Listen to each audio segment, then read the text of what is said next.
Please help me to reach 1,000 subscribers. The text appeared on my wife's phone just after midnight. Have you thought more about what we discussed? We don't have forever. I wasn't snooping.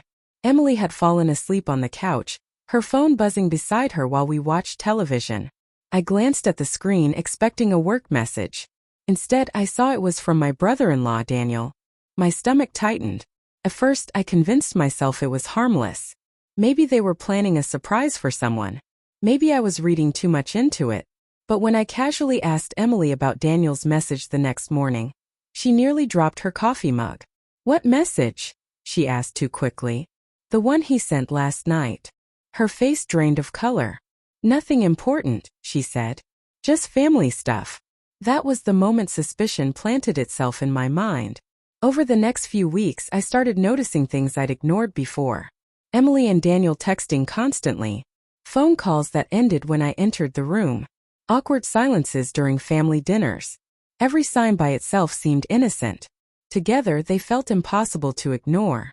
I hated myself for doubting her. Emily was my wife. We'd been together for 8 years.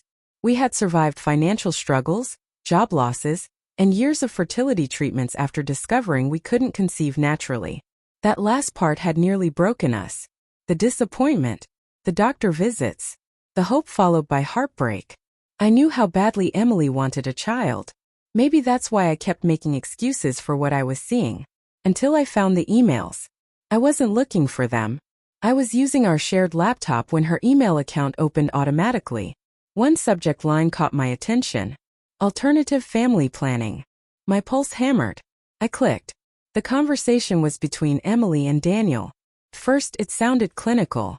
Discussions about fertility options. Donor arrangements. Then I reached a sentence that made my blood run cold. Using a clinic would complicate things. We can handle this privately. Another message followed.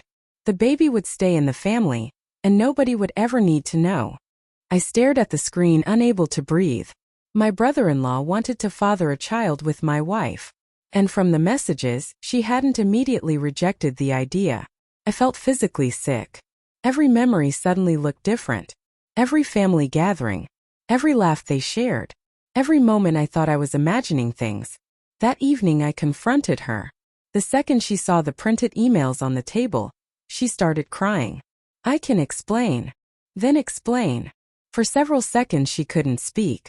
Finally she whispered, "It wasn't what you think." I laughed bitterly.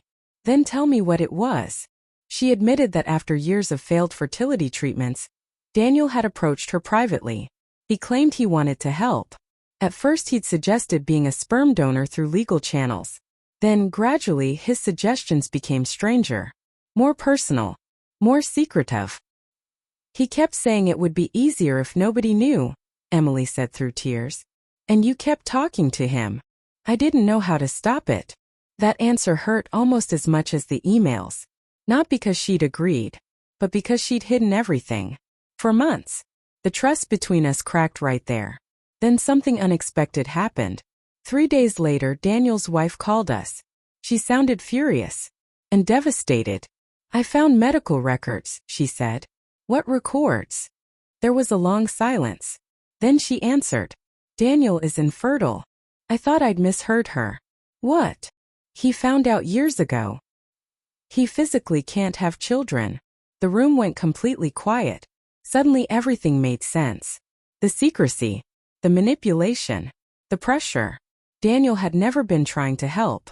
He'd been chasing some fantasy, pretending he could solve a problem he himself carried.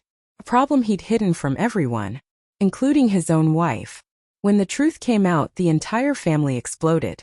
Daniel confessed that his infertility had haunted him for years. Seeing Emily and me struggle had triggered something inside him. He convinced himself he could somehow become the answer. The hero. But instead he'd crossed boundaries that should never have been crossed. I expected to feel victorious when he was exposed. Instead I felt exhausted. Broken. Because Daniel wasn't the only problem. Emily had still kept secrets. And secrets have consequences. For months we lived in separate rooms. We attended counseling. We had painful conversations that lasted until sunrise. Some nights I wasn't sure our marriage would survive. But slowly honesty replaced avoidance. Truth replaced silence. And piece by piece, we rebuilt something that looked less like the marriage we had before and more like a stronger version of it. A year later, I stood beside Emily on our back porch watching the sunset. The scars hadn't disappeared. Maybe they never would. But trust wasn't about pretending nothing happened. It was about choosing transparency after betrayal. As for Daniel, he drifted out of our lives. Not because we hated him, but because some boundaries once shattered can never fully be repaired. Looking back now, the most painful lesson wasn't discovering what my brother-in-law wanted. It was learning how dangerous silence can become. Because betrayal rarely starts with a single decision. Starts with secrets. And healing begins the moment those secrets finally see the light.